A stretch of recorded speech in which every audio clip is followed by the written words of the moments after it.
And I'll take a matcha latte. Thank you. Matcha? A matcha. My God, you've not had a matcha? Matcha is so good for you. Honestly, I don't drink coffee anymore. I only drink matcha. It's so good for you. Coffee just makes me so jittery and I crash out after about an hour and feel exhausted.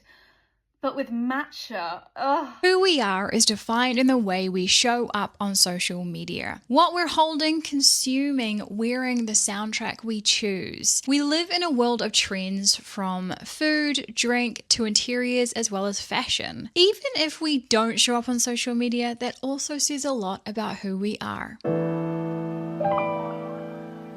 Hey there, welcome back to my channel. My name is Sylvie, and this is ordinarily a channel where we deep dive into the history and the stories and science of baking. Though today we're taking a slight deviation. Today's episode is absolutely not going to be about how to make the best cup of matcha or the science of using it within baked goods. There is so much content already online around this, and what I've noticed is while there have been a lot of videos about matcha, not many have really gone into the story behind it, considering how it could have risen to such heights in today's world, whilst also considering the grading. There is so much confusing information about matcha grades, as well as what our obsession with this powdered tea really says about the Western world where we cannot grow this product. So I hope you'll stick around as we dive into it. From China to Japan to us. The city of Uji, located on the outskirts of Kyoto, includes the Nintendo Museum and is the home of matcha today. But how did this come to be? Well, we begin in China, where tea has been an intrinsic part of the culture for thousands of years. The origins of matcha can be traced all the way back to the Tang Dynasty in China. The Tang Dynasty spanned the 7th through 10th centuries. During this time, the Tang Dynasty steamed tea leaves to form into bricks, making their tea harvests easier to transport and subsequently trade. These tea bricks were prepared by roasting and pulverizing the leaves, then mixing the resulting tea powder with water and salt. As per the article, The History of Matcha. The trick there to add salt shows that people knew even then that salt helps offset bitterness. Now, this is often something that people mention as being a factor that might put them off matcha, or why so many people drink matcha with a portion of sugar or a flavored syrup, because of that bitterness. How it came to the island nation of Japan all comes down to one man. His name was Myoan Aizai, and his introduction to matcha was during his time in China whilst he was furthering his studies as a Buddhist monk. During this time, he also extensively studied tea, which led Myoan to pack some seeds from tea plants into his luggage before he returned to his homeland. Aizai planted these seeds in Mount Safuri on the border of Fukuoka and Saga prefectures. He thought that this place looked similar to Mount Tiantai, so it was a suitable place for the tea plants to grow. Mount Tiantai is where Aizai had called home during his time in China, so it makes sense why he would have planted the seeds within a very similar environment. However, Aizai also had enough seeds that he was able to gift some to his friend, a fellow monk named Miyawai Shonin, and Miyawai planted the seeds near the temple, and this was the beginning of tea in the region of Uji. Quoting there from the article, Aizai, the monk that propagated tea culture in Japan. We learn that Aizai didn't just bring back enough seeds to grow the tea for himself and his friends,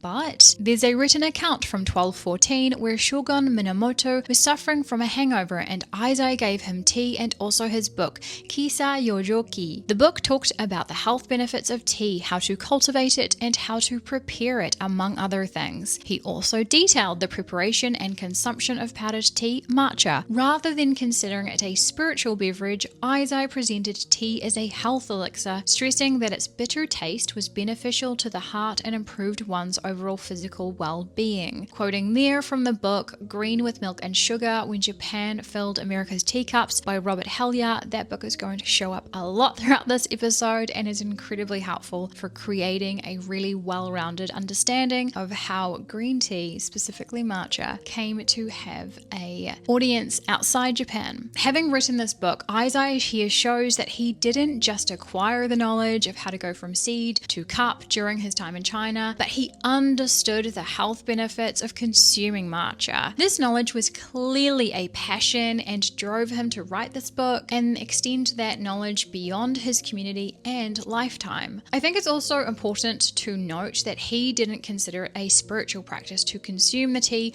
but he did really consider the bitterness of the tea to be of particular importance when it comes to health. I know that there is also a lot of discussion and dialogue around there being a lot of tea ceremonies when it comes to tea within Japanese culture, but we see the person who really established this culture within Japan didn't see it that way, and that gives us a little bit more nuance. Izai's work led to the reintroduction of tea culture in Japan because this time the lower classes began to drink it. Until then, tea was reserved for nobles and monks only. Quoting once again from the article, Izai, the monk that propagated tea culture in Japan. In the 13th century, tea came to be offered during Buddhist and Shinto ceremonies, helping further expand consumption. Court nobles and the samurai class, the latter then gaining more political and economic power, held events to choose superior teas based upon their area of production instead of judging simply by quality, as was the practice in China. This variation formed one of the early ways that elites began to define Japanese tea ways, inspired by Chinese methods but tailored to Japanese contexts. Quoting from the book Green with Milk and Sugar by Robert Hellyer there, we see how consumption of tea was being expanded but still really fitted into more specific sections of Japanese society at this time. But thanks to the article From Korea to Japan and Back Again, 100 Years of Japanese Tea Culture Through 5 Bowls, 1550 to 1650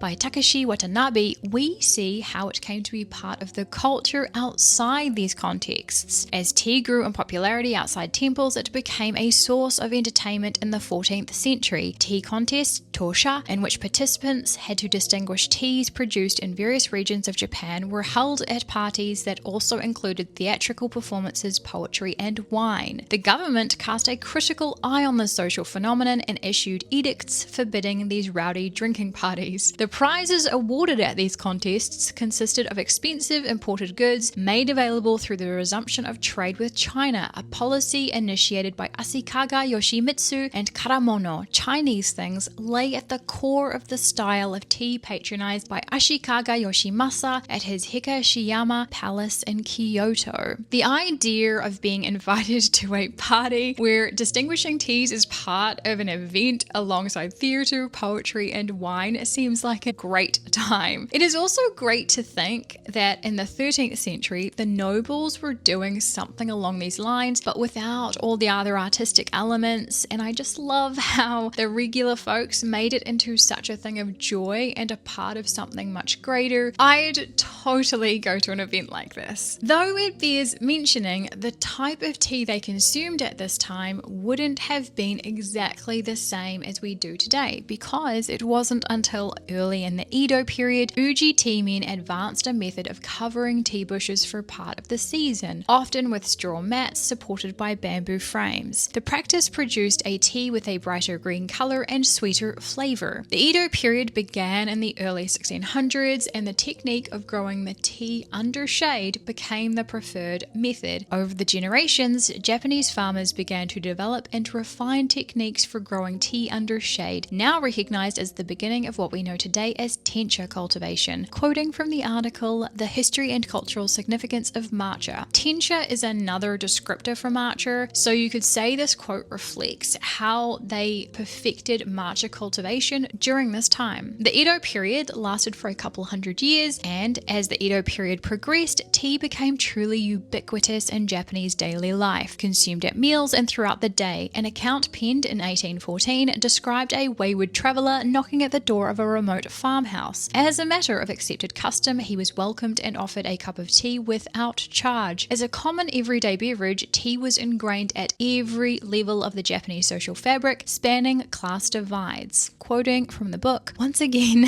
Green with Milk and Sugar by Robert Hellyer there. In that book, the writer Robert dives into the connection between Japan and the United States, which originated once ties with British teas were severed. There was already a taste for tea within America, and this opened up the opportunity for a direct market between these two countries. This led to some Americans, including some of Robert Hellyer's family, setting up companies directly for export from Japan to the United States. The tea that ended up on American tables was not produced on large plantations as in India and Ceylon, but on small family farms throughout Japan. The British Empire at this time ran a huge business in India and Ceylon, which is known today as Sri Lanka, an incredibly beautiful country, but that's by the by. This business included a ton of propaganda around consuming tea from other nations. Think China, because the British Empire needed to expand their wealth. So the growers in these countries didn't have a lot of control over what they were growing, as they were under a form of oppression by the British Empire. And even saying that is putting it really lightly. Whereas the teas from Japan were still being grown and produced by individual farmers, which also allowed a variety of teas to flourish in the country and provide opportunity to meet a diversity of tastes for both consumers and exporters with a market expanse. After 1800, Americans began to consume more green than black teas. It is not entirely clear why this change transpired, but available trade statistics show US ships began carrying more greens than blacks beginning in the 1805 to 1806 season. And this continued into the 20th century, where Japanese tea merchants of the 1920s succeeded in making more common the practice of offering sencha as a gift. These tea merchants gave these gifts of green tea leaves, which is what sencha is, to Americans because it was something people in the United States had a real affinity for, and the two nations had an established relationship at this time. As per the article, The History and Cultural Significance of Matcha, where in its homeland it was consumed by monks during meditation, by warriors before a battle, and eventually by artists and nobility who came to cherish the calm focus it provided, we see it take on a different relationship when introduced to a country where many different cultures had settled with their own ways of consuming tea. As most consumers of green tea in America were immigrants, and they didn't come from a background of tea ceremonies, the way green tea, including matcha,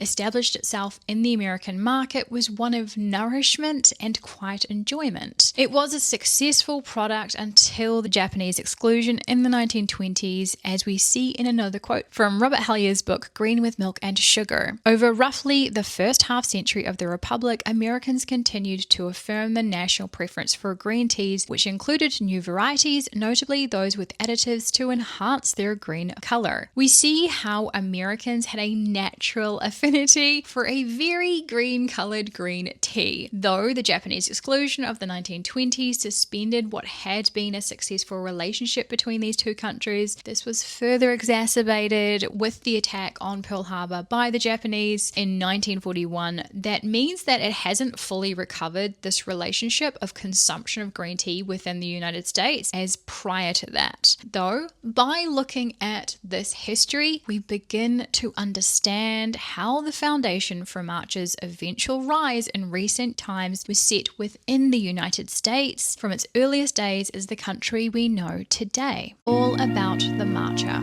Oh, I love being a woman.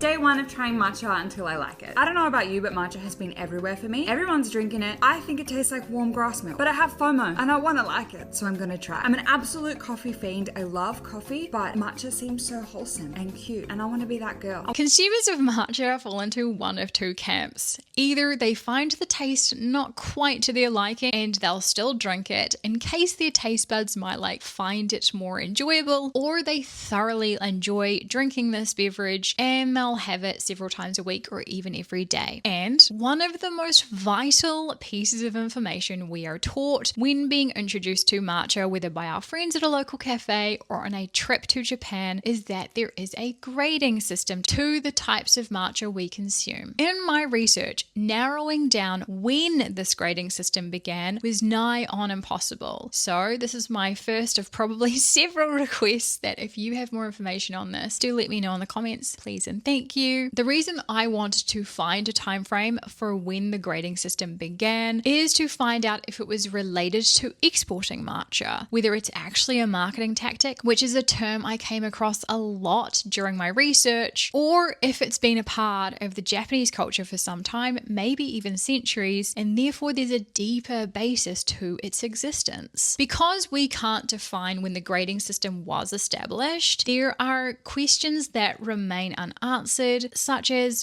why is there a grading system and when was it introduced? Does the grading system provide better incentives to farmers? Because there are key features within this, which we're going to go into, etc., etc. Putting aside that background of the grading system, matchatower.com establishes the absence of universal grading standards is the single largest source of consumer confusion in the matcha market. Unlike coffee, which has established SCA grading, wine AOC GI protection, or olive oil EU grades, matcha grades are entirely self-declared by producers and retailers. The fact there is no universal standards means it's incredibly difficult to find the exact grading definition from a Japanese source. Now, I spent so much time researching this.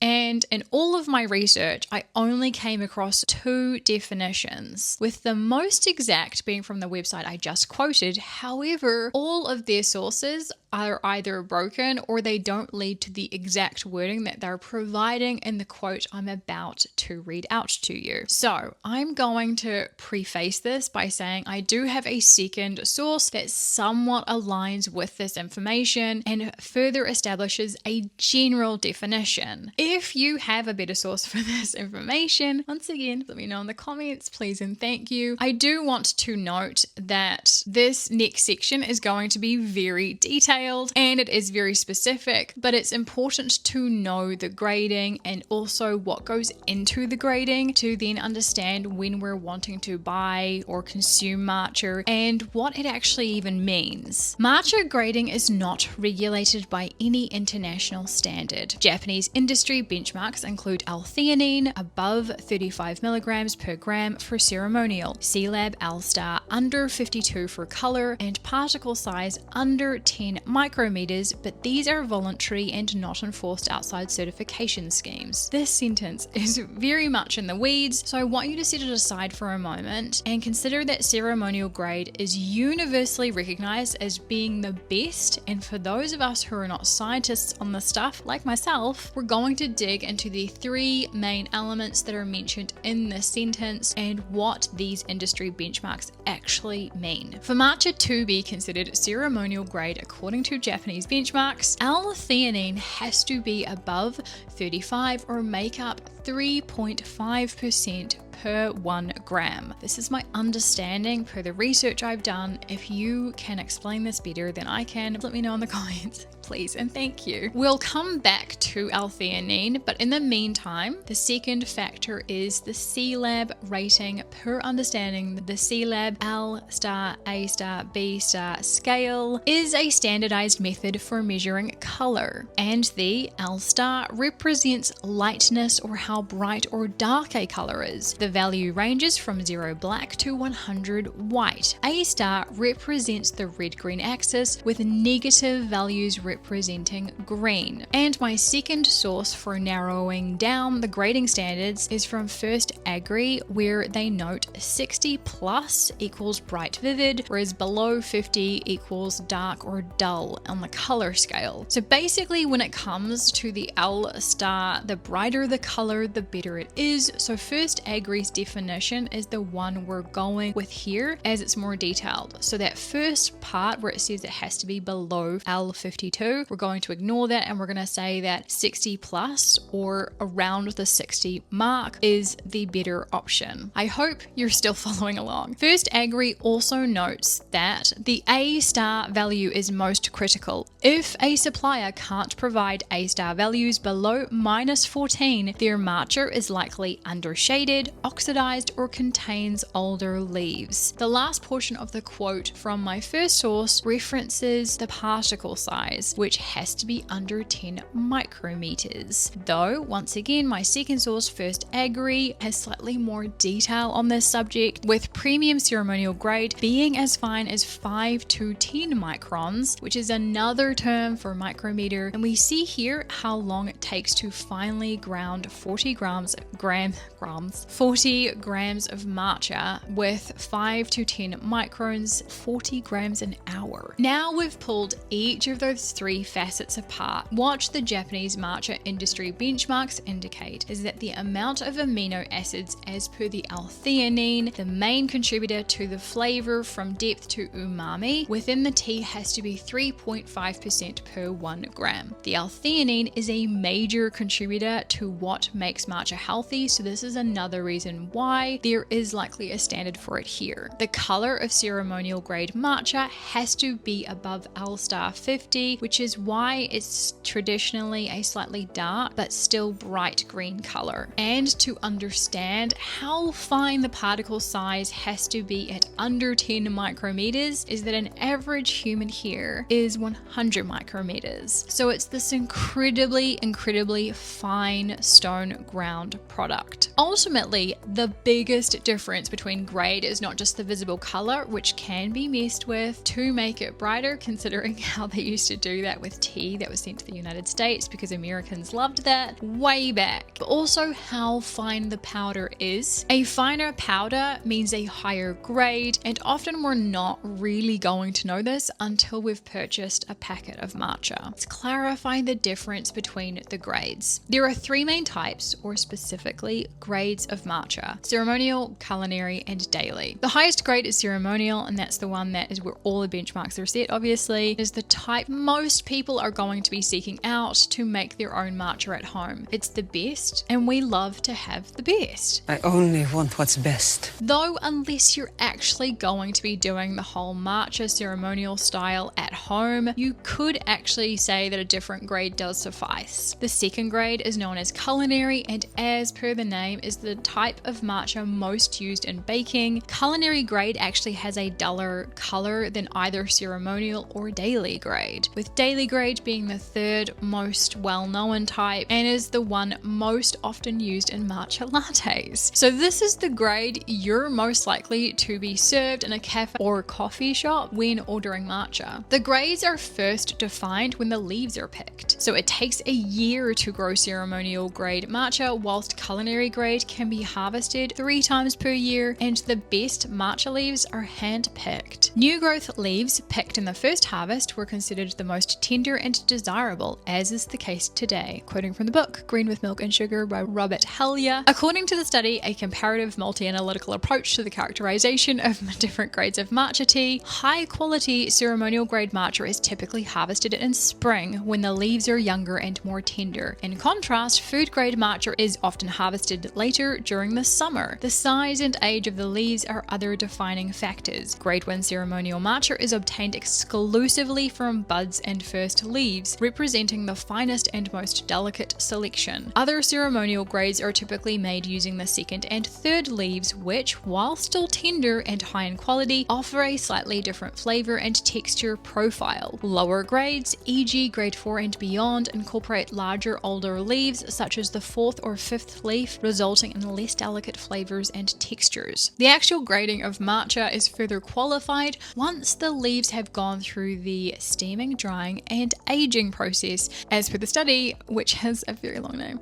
A comparative multi-analytical approach to the characterization of different grades of matcha tea. The grinding process is critical. Ceremonial grade matcha is traditionally ground using stone mills, a slow process that preserves the vibrant color and delicate flavor. Faster grinding methods or alternative milling techniques are typically used for lower grades, which have a more robust flavor and are therefore better suited for food applications. This is all a lot of really detailed information, I know, but it's important to understand the layers to the grading system because this comes into play as consumers when we're buying our matcha. Taking into consideration the grades, how they're defined, and when the leaves are picked, what, if any, health benefits are there? As per the article, The Rise of Matcha from Japanese Tea ceremonies to ceremonial grade lattes, matcha is rich in antioxidants, particularly catechins, and is also known for its combination of L-theanine, a calming amino acid, and caffeine, which together create a more balanced, focused energy compared to coffee. According to Healthline, a 2016 study found that L-theanine could help decrease upper respiratory tract infections, may help contribute to the feeling of alertness. Some research suggests that L-theanine could be beneficial for a good night's sleep, which could be because it helps to promote relaxation. One of the main motivators for people leaning into matcha versus coffee is the slower release of caffeine, and we see in that reference that gives people a feeling of alertness without a crash. For the majority, drinking matcha, particularly when it's made predominantly with water and minimal flavorings, is a healthy drink like any herbal tea. However, there are some people who've actually found drinking matcha has left them with low iron levels. Because matcha interacts specifically with the iron in plant foods, vegans and vegetarians are most at risk of it causing a deficiency. And because of matcha's high level of catechins, although they have beneficial anti-inflammatory properties, catechins bind to some of the types of iron when it passes through the gut, meaning less is absorbed into the blood. Quoting there from the article, "What is the link between matcha and iron deficiency, and who is most at risk?" from Sky News. People with existing iron deficiencies should be careful when consuming too much matcha. Some people actually say too much is as little as once or twice a week too. In short, yes, consuming matcha does provide health benefits. Most of those are all very like may or could, because I find whenever I do research on food, often there hasn't been enough study done on these. But I do think, again, like any herbal tea, you're going to find that it's probably going to be more beneficial than going for a drink that's like a soda or something. One last thing before we finish up on this chapter is that it's important to consider the shelf life of this powdered tea. How long is it actually good for? For those lucky enough to go to Japan and purchase their matcha direct, it doesn't really matter how much you buy, because matcha has a shelf life of 1 to 2 years and is best consumed within 60 to 90 days of opening, quoting from matcha.com there. According to Matcha Tower, matcha loses 50% of its L-theanine and significant chlorophyll content within 3 months of opening under typical conditions. Airtight refrigerated storage slows degradation to maintain quality for 4 to 6 weeks post-opening. Once opened, it's actually best to keep in the fridge to maintain its quality, and in all my years of drinking matcha, I had never seen this before I started writing this episode, so the more you know. And if you can't drink all the matcha that you own,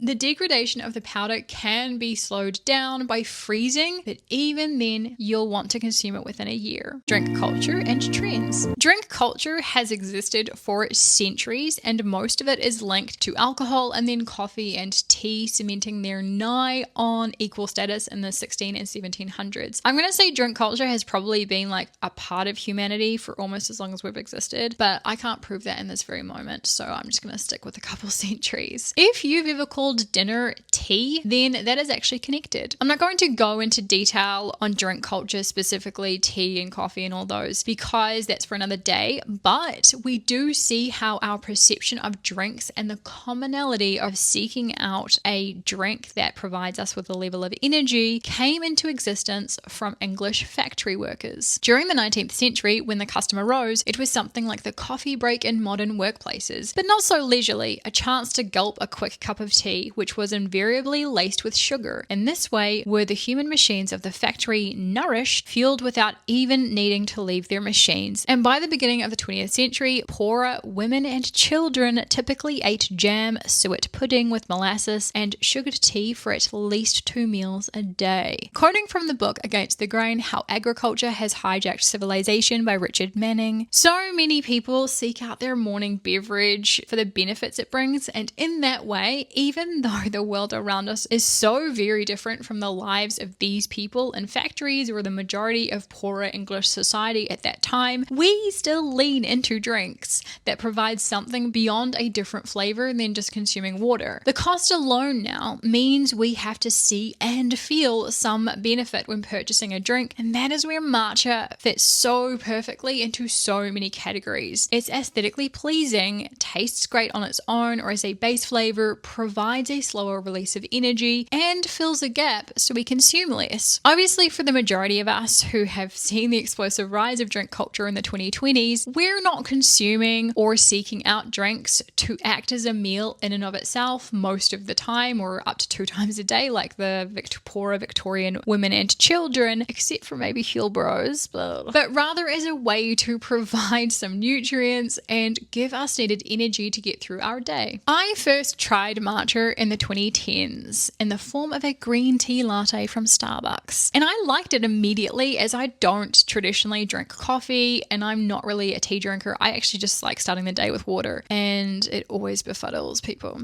Anyway, the convenience of Starbucks adding matcha to their menu in 2008 helped set the stage for what we now see as the incredible rise of matcha into the Western world. There were other indicators that this was going to be a product that would be rising, but really, Starbucks introducing it on their regular menu made it immediately accessible around the world in a way it hadn't been in the West before. It was probably one of the few places that I could find it in a store I both knew and trusted at that time, seeing as I didn't really frequent any specific Japanese places. I first baked with matcha around 2014. I say around because the recipe I had and posted has long since been deleted, but being a powder, it was clear this was a great product to add to baked goods, and there are over 89 million recipes with matcha on the internet, showing that my view isn't niche. It's also a much beloved ingredient in baking throughout Japan, proving this isn't really a popular fad in just the West, though this didn't really come about until more recently in the 90s and early 2000s, as well as the famous matcha Kit Kats, which were first released in 2004. As humans, we're incredibly social, and if we don't fit in, then for the majority, a sense of discomfort follows. This effect becomes evident when food trends tend to be explosive, a common occurrence in the time of social media. Matcha has had a meteoric rise in the 2020s, like other trends we've seen before, particularly as an ingredient that isn't native or traditionally found or even grown in Western nations. The background to our incessant need, the constant demand for that thing everyone seems in on, means we're either with them or we want to be, as described in an article by Alicia Kennedy. Those in affluent nations see something shiny just like the men with the big boats, and because we want something new, because we survive by making more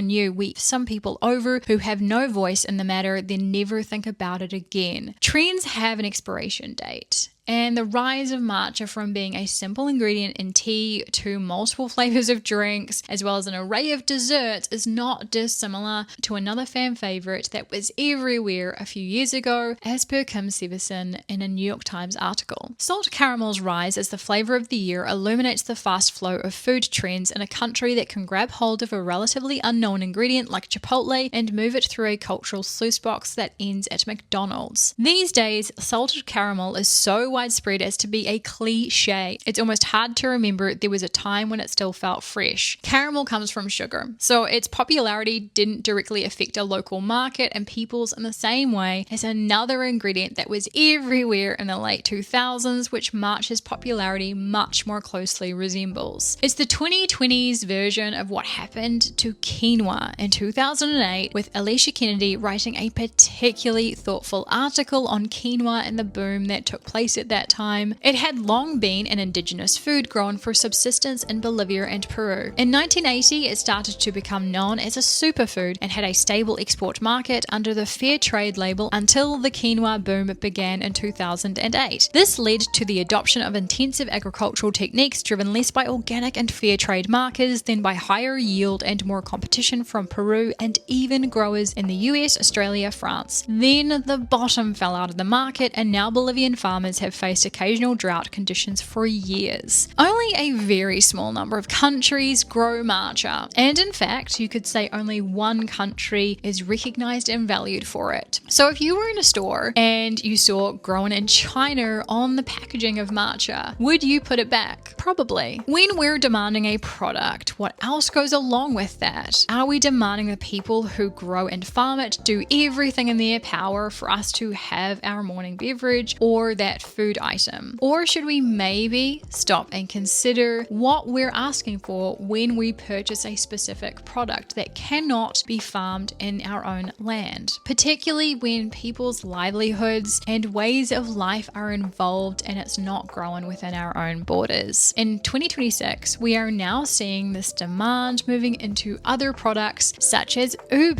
This has historically been consumed by a very small population, so the farms growing it have been sufficient to meet the demands. Now, with it trending in the West, the 2026 demand for this yam is well beyond what the farmers can grow. We're going to pause on demand outstripping supply, but in Casey Highsmith's recent Substack article, A Little Sociocultural History of Sprinkles Diving into the Dot Cake Phenomenon, she sums up our obsession with matcha well. It's important to recognize, though, that the use of any one thing in excess, especially within the framework of capitalism, flattens the rich complexities that thing once held. Basically, too much of a good thing can be a bad thing. If you'd like me to do an episode on dot and sprinkle cakes, do let me know in the comments. And if you are enjoying this video, please do hit the like button so more people can find it. Farming and demand. According to the article, global matcha shortage hits as demand outpaces supply. The Kyoto area, responsible for roughly 25% of Japan's tincture production, experiences intense heat waves, negatively affecting harvest yields. In the past year, the amount of information coming out about the matcha shortage has been deafening, and this article from 2025 reflects what is going to be an ongoing issue in coming years with the instability of the weather and increased temperatures, whilst the demand continues to increase. As indicated by Business Research Insights, the global matcha tea market is estimated to be valued at $1.23 billion US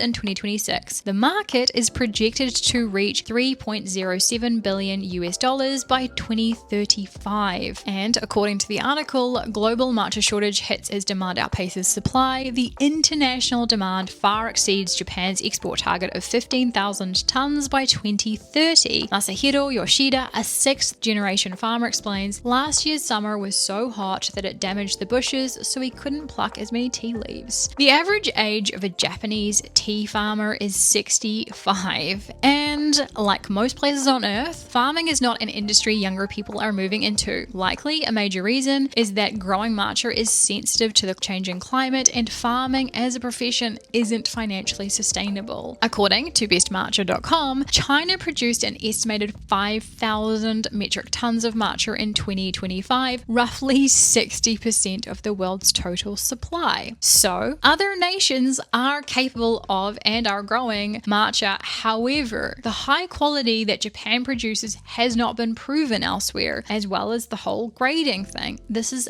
only recognized within Japan, right? So this means matcha from Japan is held in such high regard that the other markets that grow it would have to develop their marketing budgets to actually lure prospective buyers. As per the article, The Unfolding Matcha Situation from Tea Nursery, this demand is sometimes unreasonable as most customers seek the product they can sell using terms like stone milled or ceremonial, but sometimes paying little attention to other aspects. In the article, Global Matcha Shortage Hits as Demand Outpaces Supply, reminds us that the surge in matcha's popularity affects its availability and results in a steep price increase. In the next few years, we're going to not only see the ability to source matcha become more difficult for the average consumer. I think our favorite coffee shops will probably still have it on their menus, but the price will probably also increase significantly. What to do when the shortage hits? People think I'm obsessed with this, but I'm okay with it. I am obsessed with it.